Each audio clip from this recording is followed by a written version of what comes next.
Olá, gente.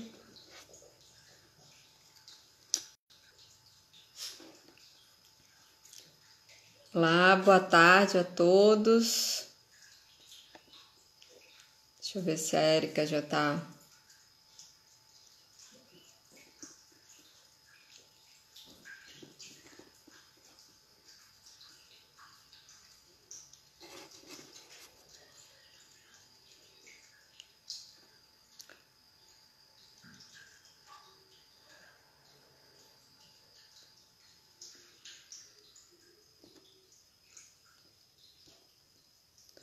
Ai, gente, isso é novo pra mim, tá? Então eu tô tentando aqui colocar a Érica. E também eu acho que é novo pra Érica.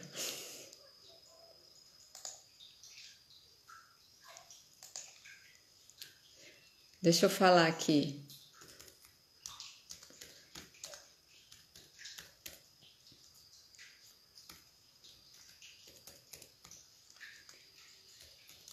Rapidinho que eu tô me comunicando com a Érica aqui.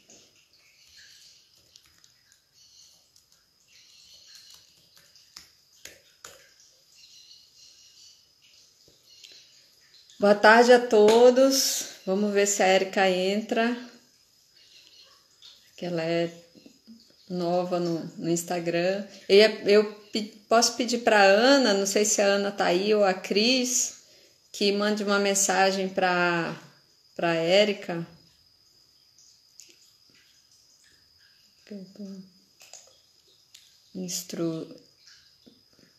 Ah, entrou, beleza.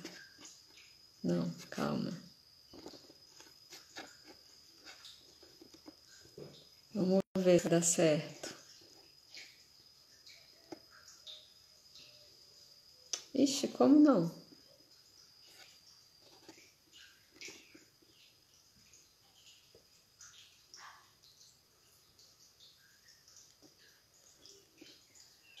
É isso, gente?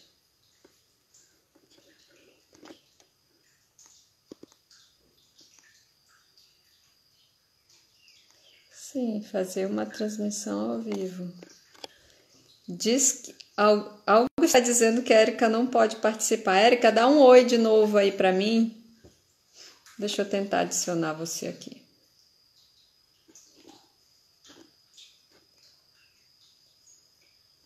Acho que é alguma configuração do seu Instagram que você não está conseguindo participar.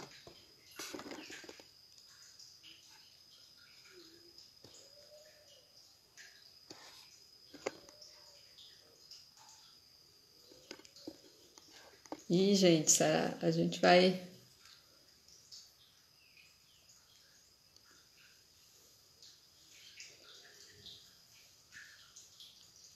Vamos tentar de novo. Érica, você pode deixar seu... sai e volta, talvez deixe o seu Instagram aberto. Eu não sei se isso faz diferença, mas...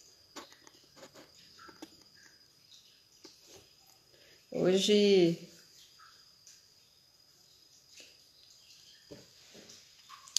Então, hoje vocês viram a conferência de imprensa do Mourão, do vice-presidente, né? Falando de realmente das intenções de combater o fogo, né? E o desmatamento. Acho que vamos ver se surte efeito, né? É o tipo da coisa que não dá para você dizer que vai fazer e não fazer, porque os indicadores são claros, né? Se as ações deram certo ou não.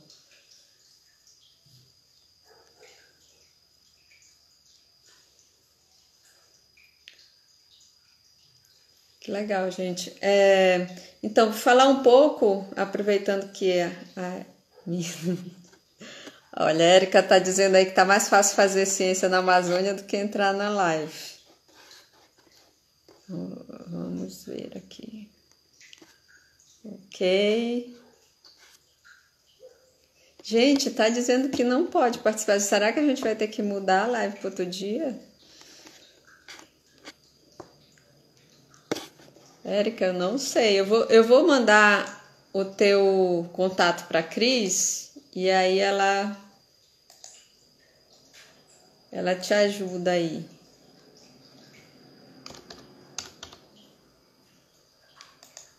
Deixa eu ver aqui.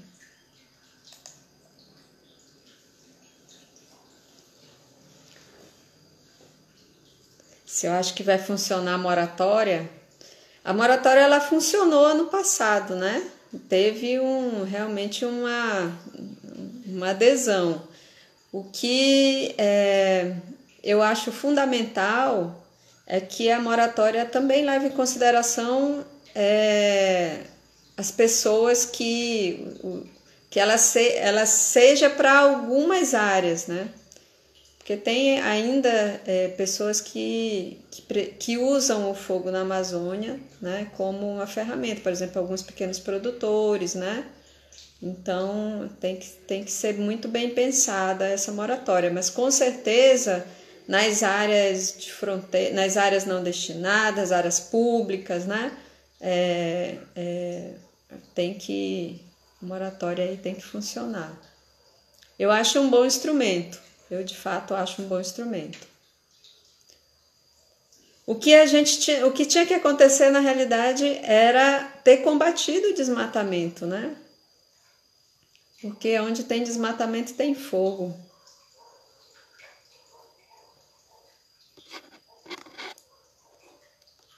Será que eu não estou acertando? Fazer uma transmissão ao vivo com a Erika Berger. Aí eu clico aqui.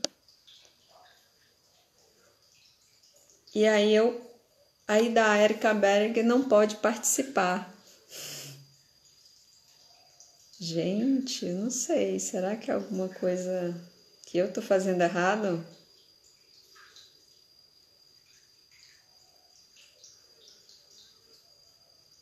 Se eu tô entrando sim, eu tô entrando pelo celular.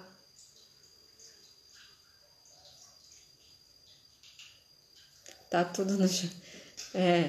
Tá tudo no chão mesmo. Não, as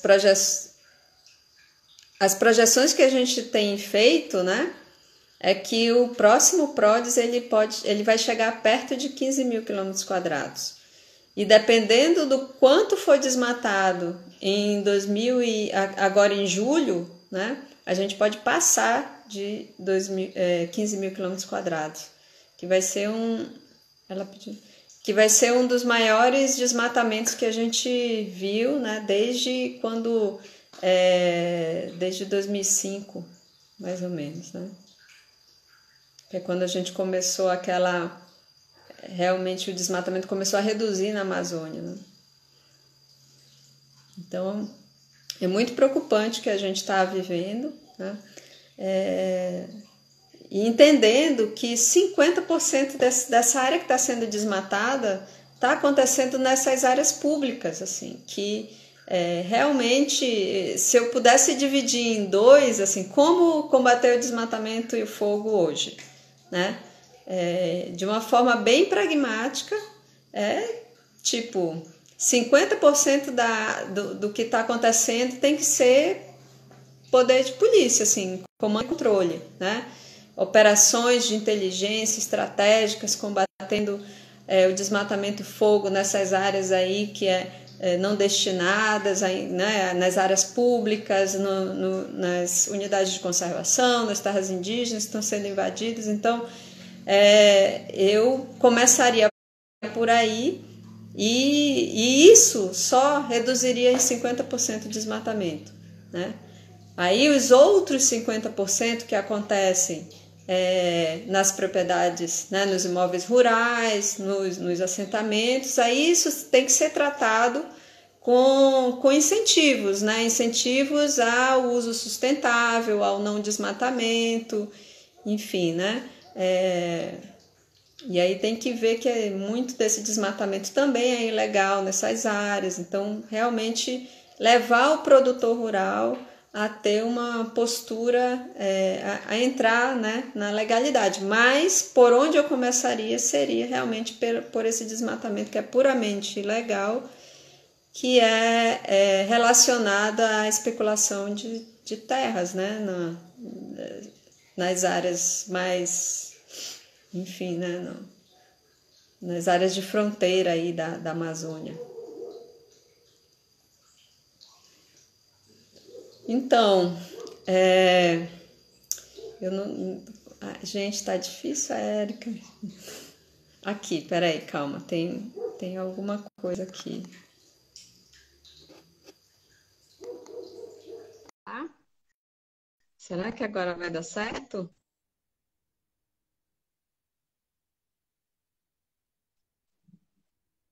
Tá aguardando aqui a Érica entrar. Eu acho que deu certo. Deu? Tá dando, eu tô te vendo meio assim. Eu não tô Quer me dizer, vendo. Ah, é porque tá. Peraí, não, tem que mudar. agora Como é que eu mudo essa câmera agora? Gente. tem uma Ah, setinha para um lado. Oi, Érica. tudo bem, Érica? Menina, olha, medir árvore no meio de uma área sapecada, você, tipo, é craque, né? Mas essa coisa de Instagram, Não dá. Cair árvore em cima do tipo, fazer carro, aquela. cobra picando a gente, tá tudo de boa. Mas Instagram, Não, isso é de boa, passar a noite na floresta, tudo. olha, Ai, desculpa. Érica, imagina, eu também sou super nova, eu já participei, assim, de lives, mas eu nunca comecei uma, então também sou, tipo, novata. A gente, da nossa estreia, amiga. Bem, vamos começar que a gente já comeu um tempo aqui do nosso horário, mas eu acho que a gente pega, assim, no, né? Então, gente, eu queria agradecer a presença da Érica, né? Érica Berenguer é uma super pesquisadora de fogo, cientista de fogo, né? Na Amazônia somos poucos ainda, né? Infelizmente, mas é uma comunidade que está crescendo. É, e a Érica é bióloga, né? Fez doutorado em ecologia na Universidade de Lancaster, aí agora também está como pesquisadora, né? Na Universidade de Lancaster, pós-doc em Oxford, em Lancaster também. Então, e a Érica tem um currículo vastíssimo, né? Com muitas com a pesquisa assim super de ponta nessa área, entendendo o impacto do fogo, né, dos incêndios sobre a ecologia, etc., né, e estrutura da floresta, o impacto da exploração madeireira, enfim, né? E aí a gente teve a ideia de fazer essa série, né, com pesquisadores que estudam fogo na Amazônia, primeiro porque a estação de fogo está chegando, né? E eu acho que isso facilita muito para as pessoas que querem aprender e saber mais sobre fogo, né?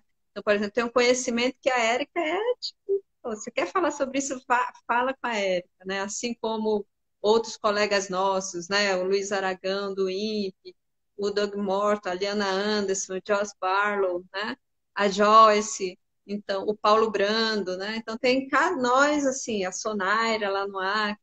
Então a gente tem uma comunidade mesmo que tem tentado se juntar para entender todos esses processos, né? Que ocorrem com o fogo na Amazônia, né? Desde os processos ecológicos até os processos políticos, né? Então, Érica, eu queria que você se apresentasse para a gente, falasse um pouco, né, de como você entrou, como você virou assim fogóloga e o que foi que te, né, chamou para essa área e aí depois a gente vai papeando mais sobre as suas pesquisas, os momentos mais interessantes assim da sua vida, né, acadêmica até aqui, ligada a esse assunto. E vamos ver o que rola. Vai lá. Então, quem é Érica Bering? Eu comecei a trabalhar com fogo.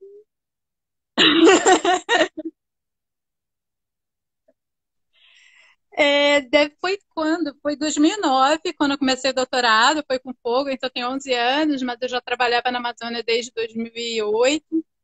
E só que eu acho que tem dois aspectos assim da minha carreira que eu vejo muito claramente. É que no meu doutorado eu passei 1 ano e meio no campo, né, no Pará, 1 ano e meio morando primeiro em Belterra, que é perto de Santarém, né, e depois em Paragominas, no Pará.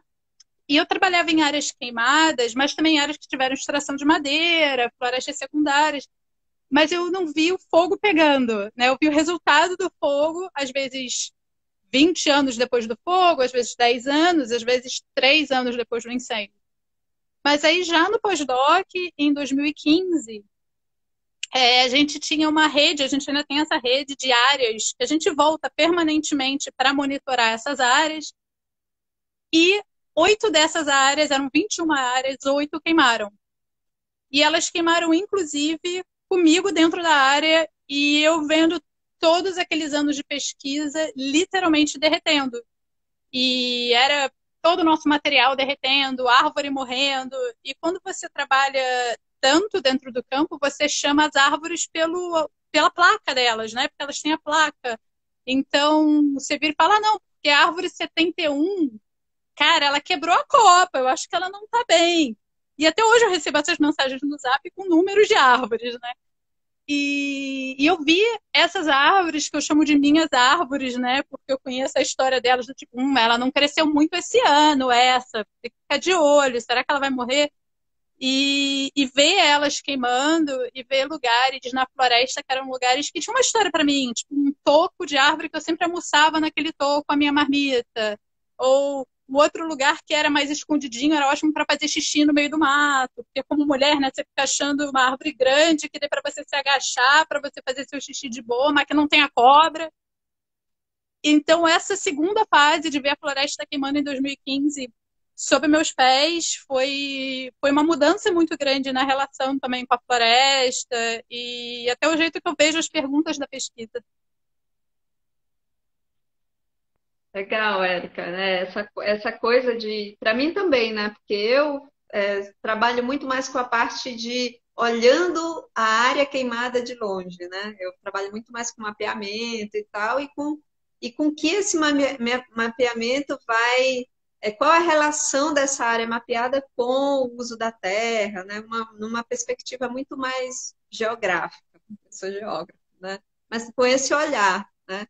Então, a primeira vez que eu fui fazer inventário também, assim, né, numa área sapecada, primeiro eu vi que, gente, é horrível fazer inventário em área sapecada, em área queimada, que a gente chama sapecada, né?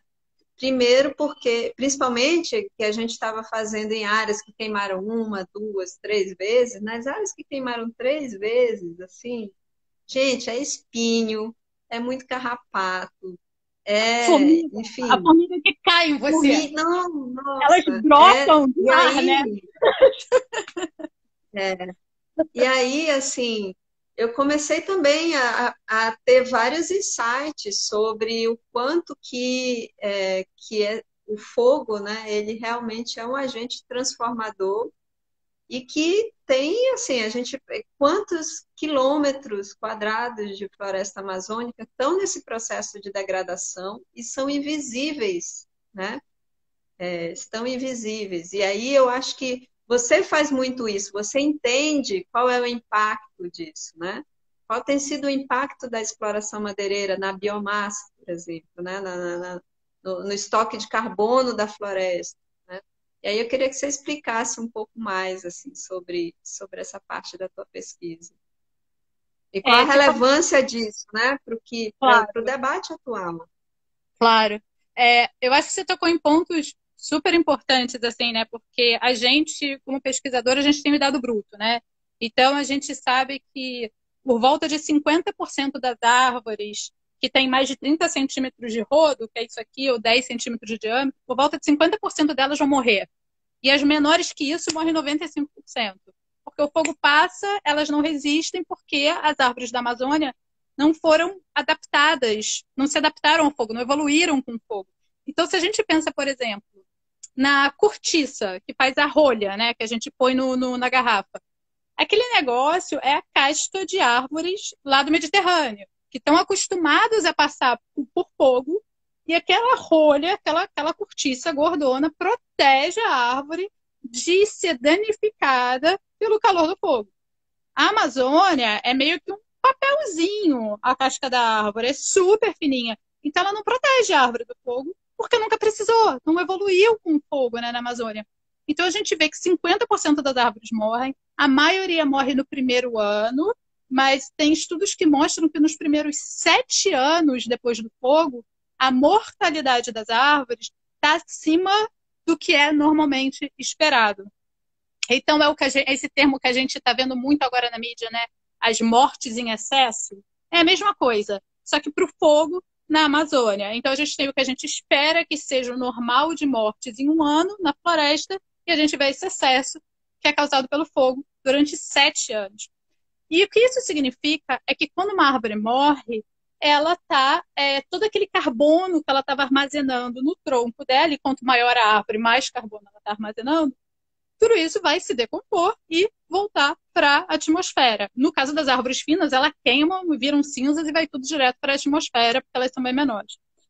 E a gente tem um estudo comparando, da Camila Silva, esse estudo, ela compara áreas que queimaram com áreas que não queimaram, e 30 anos depois do fogo, as áreas que queimaram ainda têm 25% a menos de carbono do que as áreas que não queimaram. Ou seja, em 30 anos, a gente não vê a floresta se recuperando. E isso eu estou falando do dado bruto, do carbono. Mas tem outras coisas que você estava falando, e eu estava rindo, que é a história de, por exemplo, nossa, tem muito carrapato, tem muita formiga, tem muito espinho. O que a gente está querendo dizer com isso? O que está por trás da nossa fala? Que a composição de espécies mudou, tanto da fauna quanto da flora. O que é a composição de espécies? É o tipo, né? É a identidade daquelas espécies de carrapato, de formiga, de planta, que estão presentes naquela floresta. Tinha a espécie A, B e C, e agora tem B, D e Z. Muda pra caramba. E o próprio formato da floresta muda. A gente vê que a floresta diminui a quantidade das árvores grandes, que demoram mais, inclusive, para morrer, e aumenta a quantidade de árvores fininhas, e que crescem rápido, e espécies que elas vivem pouco tempo, vivem 30 anos e morrem, como as embaúbas, por exemplo. Então, a gente tem uma floresta que ela é diferente na quantidade de carbono, e todo aquele carbono que foi perdido está indo para a atmosfera, contribuindo para acelerar as mudanças climáticas. Ela é diferente nas espécies que estão presentes, ela tem a estrutura física diferente, e a gente sabe que logo após o fogo, nos primeiros anos, também tem um microclima diferente. O que eu quero dizer com isso é que a temperatura e a umidade dentro daquela floresta queimada é diferente de uma floresta não queimada. E daí eu vou exemplificar que eu trabalho normalmente com uma camiseta normal e um top, né, de academia. E eu saio da floresta queimada com a marca do top da academia, sem nunca nem ter tirado a blusa. Porque não tem mais a cobertura em cima, né? A gente, nesses primeiros anos depois do fogo, perde essa cobertura e o sol fica direto na nossa cabeça, é como trabalhando pasto. Fica aquele sol, você fica suando, e você sai todo queimado, como se estivesse da praia, quando na verdade você está trabalhando na floresta. Então a gente tem um ambiente completamente diferente. Isso que a Érica está trazendo é bem importante, gente. É importante porque, assim, ó, o Brasil, né, quando a gente fala de mudanças climáticas e de aquecimento global, né, o Brasil ele é um importante, que a gente chama fala player, né, mas chique, mas ele é um importante, ele é um importante país, é um país que contribui, né, que tem uma importância aí na emissão de gases de efeito estufa, né, eu acho que ele está em 6º ou 7º lugar nesse ranking de emissão de gases de efeito estufa no mundo, né? E se a gente pega a matriz de emissões do Brasil, cerca de 44% dessas emissões são diretamente associadas ao desmatamento, tá? Aí, beleza, desmatamento está sendo contabilizado, bem, beleza mais ou menos, né? Porque é horrível isso, a gente ter esse tanto de emissão relacionada ao desmatamento. Entretanto, gente, isso que a Érica acabou de colocar, né? Falar que as florestas que foram queimadas uma vez, elas passam cerca de né? Podem passar até 30 anos emitindo carbono mais do que absorvendo, né? Por conta que foram queimadas, né? Por conta da mortalidade tardia das árvores, né? Isso não está sendo contabilizado, né? Então, hoje, se quase metade das nossas emissões, né, de gases de efeito estufa são decorrentes da derrubada e da queima direta da floresta, ainda tem aquelas emissões que não estão sendo contabilizadas, né, que são decorrência dos incêndios, ou seja, daquele fogo que entra, né, nas florestas e que escapam dessas áreas desmatadas, né? Então, e é muito importante esse trabalho para a gente tentar entender isso. Então, tem estudos, né, Érica, que dizem que a floresta madura, tem uma controvérsia aí sobre isso, você pode falar melhor do que eu, né? Mas que elas absorvem carbono, né? Elas absorvem mais do que emitem, né? Sim. Mas, então, tem algumas controvérsias que dizem, não, que é tanto, né, que é estabilizado, tal, tem um balanço próximo a zero, mas, no geral, dizem que absorve mais do que emite. Só que as florestas degradam. O que está acontecendo com a Amazônia? Porque a gente está desmatando muito, a gente está fragmentando muito essa floresta, né? Então, a gente está criando um efeito de borda. Eu vou só dar falar e você fala mais sobre isso. Tá? Então, a gente também está tirando madeira de uma forma muito sem cuidado, que a gente chama de fazendo exploração convencional, né? Que não é aquela seletiva, que planeja tudo. Né? Então, a gente está também fazendo isso. Né? E em alguns lugares as pessoas estão queimando de forma irresponsável também, né? Para que justamente essa floresta raleie, que a gente fala, né? Mas que ela vai. Então, esses efeitos todos, né? Eles geram uma maior emissão de gases de efeito estufa, né? Por conta da degradação. Isso a gente chama de degradação da floresta, né? E que não está sendo contabilizado, mas a gente está fazendo um esforço conjunto, né? Estamos Eu acho aí que com você uma tocou num ponto equipe. chave, Rani. Eu acho que esse é um ponto muito chave, porque o desmatamento, ele é binário, né? Ou você tem floresta, ou você não tem floresta. Acabou. Né? Quando a gente vê a imagem de satélite, é isso. Ou tem ou não tem, pronto. A degradação, que é o que você está falando, ela é muito mais críptica, né? Ela é difícil de ver e de medir por satélite, né? Porque é isso que você falou, do tipo, tirou umas árvores. Pegou, mas qual a diferença de você tirar umas árvores ou teve um vento muito forte e caiu umas árvores? Como saber disso por imagem do satélite? Ou seja, é uma dificuldade que a gente tem. A gente sabe, no chão a gente sabe a diferença. E a gente sabe a diferença dos impactos, mas para fazer isso em larga escala, para a Amazônia, é muito difícil. O fogo, como você está falando, porque a floresta, para o satélite ainda vê verde. Mas a gente sabe que a qualidade daquela floresta é muito diferente.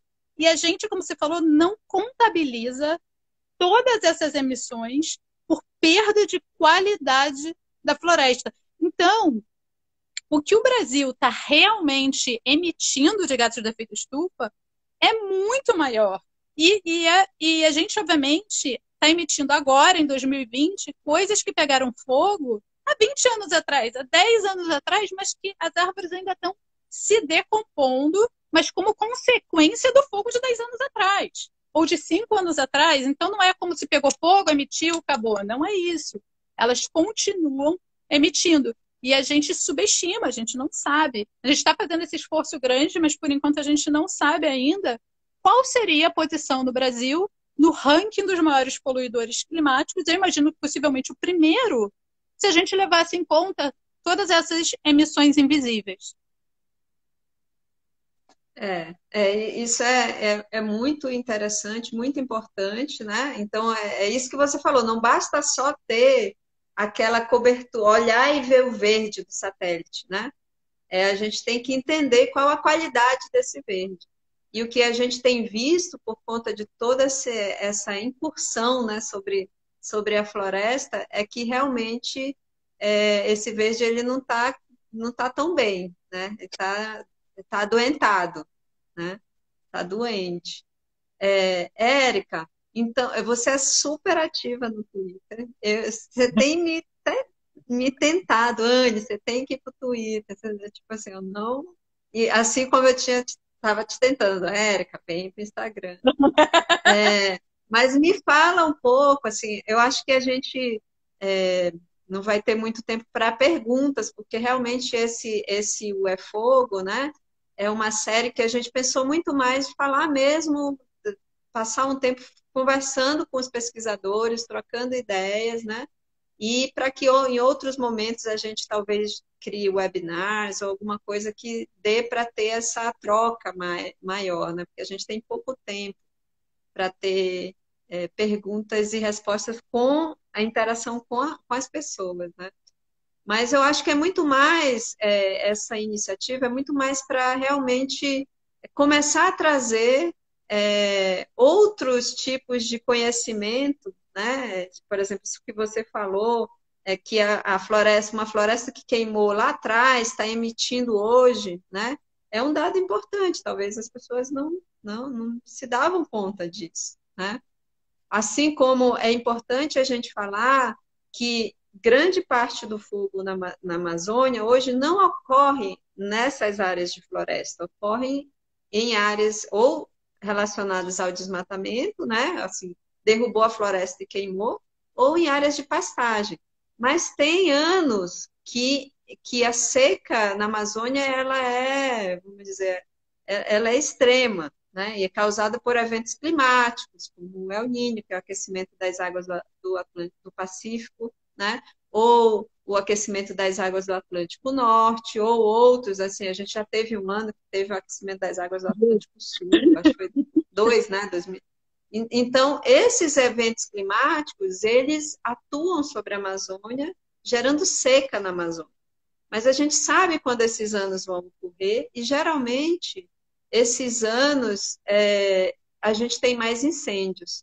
Então, eu não sei se você queria falar um pouco sobre como é esse processo, assim, tipo, quando vem um ano de seca extrema, por que as florestas ficam mais inflamáveis, né, ao fogo?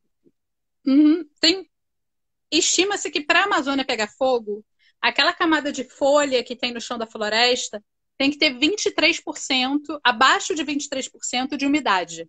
Ou seja, tem que estar bem seca. É muito difícil isso na Amazônia. Para quem está assistindo a gente não é da Amazônia, tudo mofa na Amazônia, mesmo na estação seca.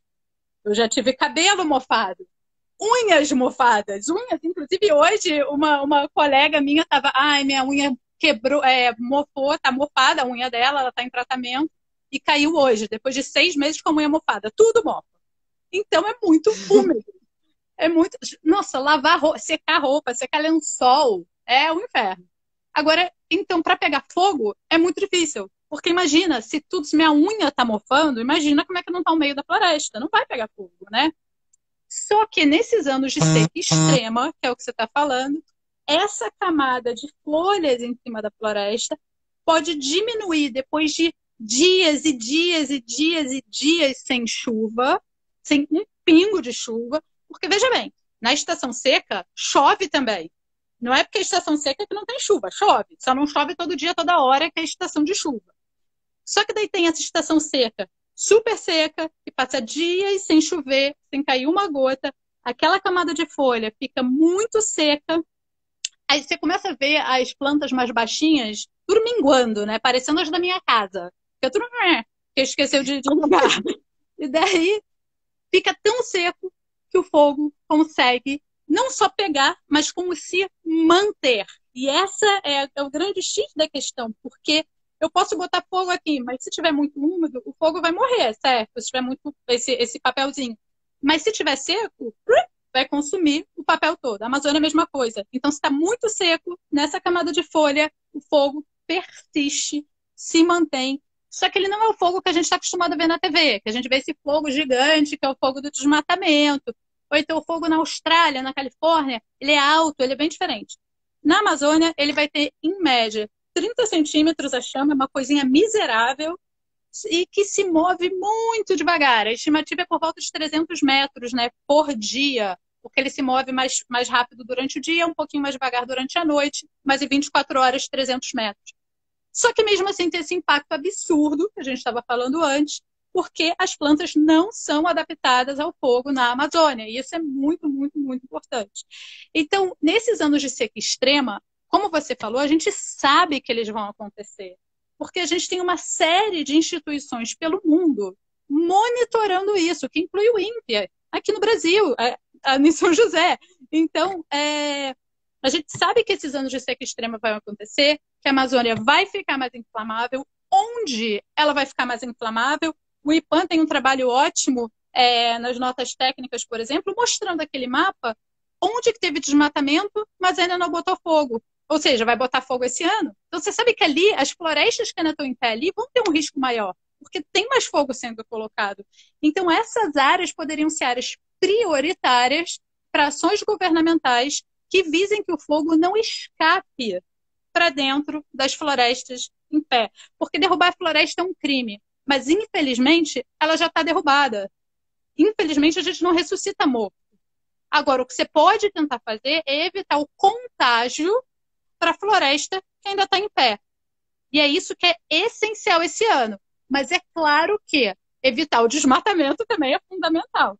Só que no momento que já está derrubado, você tem que fazer o máximo para aquilo não contaminar as áreas que ainda tem de floresta em pé. Exatamente. Eu acho que é, essa questão de cuidar, né, da floresta para que ela não degrade, né, que não tenha que os incêndios não ocorram é fundamental. A nossa sorte, talvez, ou menos pior, né, Érica, é que esse ano não tudo está indicando que a gente talvez não tenha um evento de seca, pelo menos pelo El Niño, né? E os últimos dados que eu. Oi? Mudou hoje.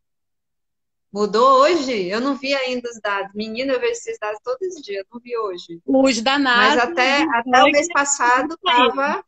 Mas não vai ser El Niño, vai ser o Atlântico Norte. Ah, vai ser Amo, tá? Uhum. Porque o Amo também estava lento, assim, não estava muito. Eu vi esses dias. Saiu Mas. uma reportagem do Doug Morton mostrando justamente isso e falando que ano para a gente ter seca. Mas assim, vamos ver. Nossa, eu tava rezando, porque, gente, assim, para acontecer o fogo, né? Assim, como é que eu vou dizer assim? Os cientistas de fogo, eles usam uma base para entender como o fogo acontece, né? Que é o tal do triângulo do fogo, né? Eu fiz a adaptação desse triângulo, tá? Então, imagina que para acontecer o fogo, precisa de 3 elementos, né? O primeiro elemento precisa ter um material combustível, que a gente chama. Então, as folhas, né? Precisa ter o que queimar, né? E numa qualidade boa, né? Para queimar. Precisa ter o clima, que vai influenciar, né, a qualidade desse material combustível, né? Saber se ele está seco, né? Como você pode ter muito material combustível, mas o clima está muito úmido, não vai queimar, né? Agora você pode ter um ano, vamos dizer, um ano muito seco, que você tem muito material combustível, porque as árvores perderam, né, as folhas, porque está muito seco, para salvar a água, né, para não ficar evaporando água, elas perdem as folhas, aí abre a copa das árvores, aí o ar quente entra, aquece ali, então fica tudo mais seco dentro da floresta, num ano muito seco. Então, qual é o terceiro elemento, que é o único elemento que a gente consegue controlar? São as fontes de ignição, né? Significa que se não tiver fonte de ignição, pode estar super seco, com material combustível à vontade, não vai queimar. Então, esse é o ponto, né, que hoje até estava falando sobre a moratória do fogo, né, sobre a importância de controlar o fogo, né, de ter uma noção, assim, de realmente controlar o uso do fogo na Amazônia, porque é a principal fonte de ignição, né? para os incêndios florestais, por exemplo. Então, e agora, assim, realmente para a gente finalizar, falando um pouco sobre o teu ativismo no Twitter, que eu ia falar anteriormente, né? Queria saber um pouco mais quais são as principais perguntas, né, que você tem recebido. Ano passado, eu fiquei impressionada assim, com essa questão do fogo na Amazônia, de mais pessoas querendo saber o que é o fogo, como é, quais são os tipos de fogo. E foi isso que motivou a gente fazer as notas técnicas, né? Porque eu vejo que mais e mais pessoas estão querendo saber como é que funciona esse processo. E aí eu queria saber de você, assim, de curiosidade, quais são as principais perguntas que você recebe no Twitter e, enfim, fala um pouco mais para a gente sobre isso. No Twitter, eu acho que o que eu mais recebo é sobre. São duas, assim, né? Do tipo, ano passado era e a Califórnia, esse ano virou e a Austrália, por que você só fala da Amazônia? E a outra pergunta era sobre não entender a ligação com o desmatamento. Ou seja, a primeira pergunta era, mas por que você está falando da Amazônia, mas você não fala da Califórnia? Esse ano, por que você não fala da Austrália? E é porque são regimes diferentes de fogo. Então, as florestas da costa da Califórnia, por exemplo, onde tem as redwoods, as sequoias, elas queimam naturalmente, tem um intervalo que aquele fogo volta. Ele pode estar ficando mais intenso, né? E esse intervalo de tempo mais curto do retorno do fogo por causa do jeito que as florestas são gerenciadas e por causa das mudanças climáticas. O mesmo se aplica para os incêndios esse ano na Austrália. As savanas queimam naturalmente, as florestas de eucalipto queimam naturalmente. A Amazônia não queima naturalmente. A gente precisa dessa fonte de ignição, que é o que a gente controla, que é o que você acabou de falar. Então, isso foi uma das coisas que as pessoas mais tinham dificuldade de entender, do tipo, mas e daí, fogo na Amazônia? Outros lugares queimam. Né? E fala, não, calma aí. Não é assim, outros lugares queimam. Por exemplo, a Antártica não queima, porque não tem nada para você queimar. Você vai queimar gelo? Não existe isso. Então, é a mesma coisa para a Amazônia. E o outro que me perguntava muito era, mas como assim desmatamento tem fogo? Porque eu cresci, eu acho que a gente passou, né? Eu posso falar dos últimos 35 anos que todo mundo fala desmatamento, a gente imagina alguém com uma motosserra. Primeiro, cara, motosserra dá um trabalho desgraçado. Você tem que fazer é pegar um trator de esteira e dirigir contra a floresta e aquele negócio vai caindo. Então, o negócio é uma escala muito maior e que você consegue desmatar uma área de uma forma mais rápida. Primeiro é isso, não é a motosserra pode até contribuir, mas vamos combinar que desmatamento grande é trator. E dois, e o que você faz com essa vegetação depois que ela está no chão? Você deixa lá? Você planta pasto como? Em cima de um monte de tronco caído? Não, isso precisa desaparecer. Você precisa se livrar disso. Só como é que você se livra de uma árvore de 50 metros de altura? Você queima. E aí é que ninguém entendia. Que o fogo é uma parte inerente e fundamental do processo de desmatamento. Porque se só tem um monte de árvore caída, eu vou plantar o que aqui, gente? Eu vou botar vaca em cima de um monte de pau caído? Não dá, a vaca não é equilibrista. E não vai querer ser grama em cima de pau caído. Então você tem que tirar os paus caídos, tem que queimar pau caído, aliás, é um termo muito amazônico, né? Muito do mato isso. Você tem que tirar essas árvores caídas com o fogo. E isso no Twitter era uma coisa que as pessoas tinham um pouco de dificuldade de entender. Eu acho que eram as duas principais perguntas. Como a Amazônia se compara com outros lugares do mundo? E como assim o fogo faz parte do processo de desmatamento? E eu acho que a terceira, e que daí o IPAM está melhor posicionado para responder, é o quanto desse fogo, então, está escapando para áreas de floresta em pé. O quanto tem de floresta queimando. E essa é a pergunta de $1 milhão, já que é tão difícil monitorar um fogo de 30 centímetros numa floresta de 50 metros de altura. Em breve saberemos. Não, sem spoiler. Não, gente, realmente essa é uma pergunta que vários grupos estão procurando responder, né? A gente vai ter em breve dados do Map Biomas, então a gente está ajudando, junto com a equipe do Map Biomas, a coordenar esse mapeamento, né? O pessoal que trabalha junto com o Doug também fez um mapeamento, então acho que quanto mais dados tiver, né, vai ajudar muito a gente a entender esse processo. Então, Érica, eu acho que já deu o nosso tempo, eu espero que, que tenha sido legal para você, para mim foi ótimo, sempre bom falar com você, sempre aprendo mais coisas ainda. E, assim, só para terminar, né, eu queria que você, não sei se você chegou a ver hoje a conferência de imprensa do Mourão, não, Tava mas ele falou uma discrepando. coisa, ele falou uma coisa que, assim, olha, o fogo, as pessoas falam que fogo queima a floresta, não, o fogo, ele está associado, ele tá, ocorre em áreas desmatadas. Do jeito que ele falou, realmente parecia que não existiam incêndios florestais, né? E assim, ano passado, realmente a área de floresta queimada, pelo que a gente já viu até agora, né, ela foi uma área pequena, comparado à área que foi queimada de área, né, de desmatamento, uma área que foi derrubada e queimada, e comparada com a área de pastagem que foi queimada, que aumentou também.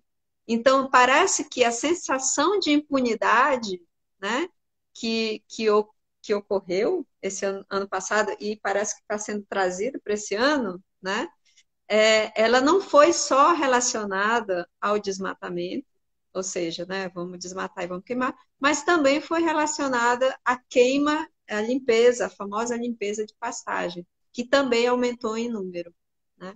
Então, é interessante e vamos ver o que que essa moratória aí vai trazer. Eu queria saber um pouco, para terminar, um pouco de você, o que que você acha da moratória, né, no fundo.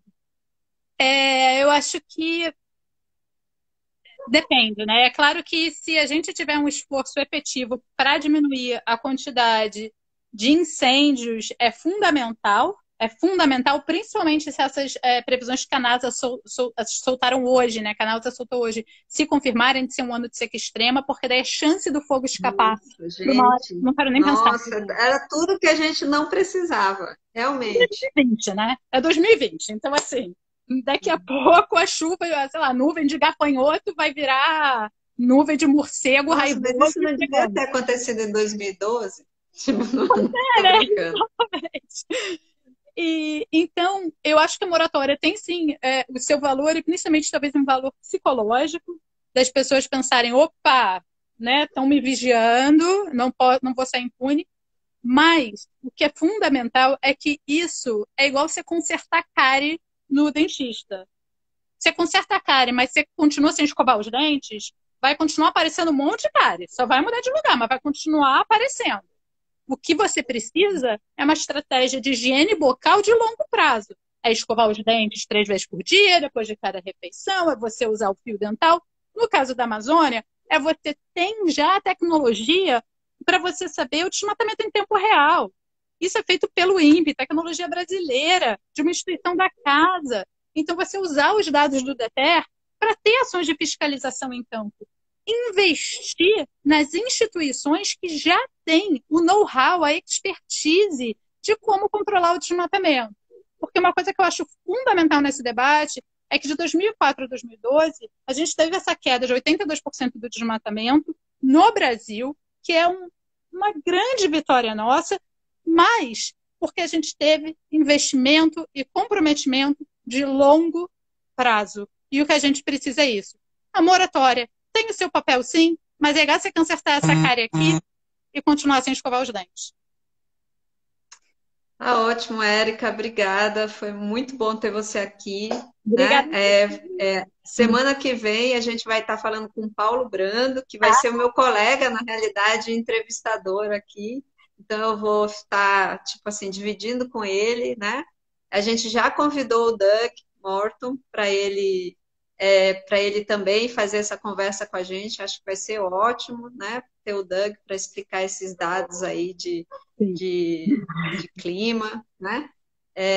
Eu estou muito satisfeita e feliz, né, que a gente está cada vez mais unido aí, tentando entender aí quais são esses processos que estão afetando a nossa floresta, principalmente o fogo, né? Sim.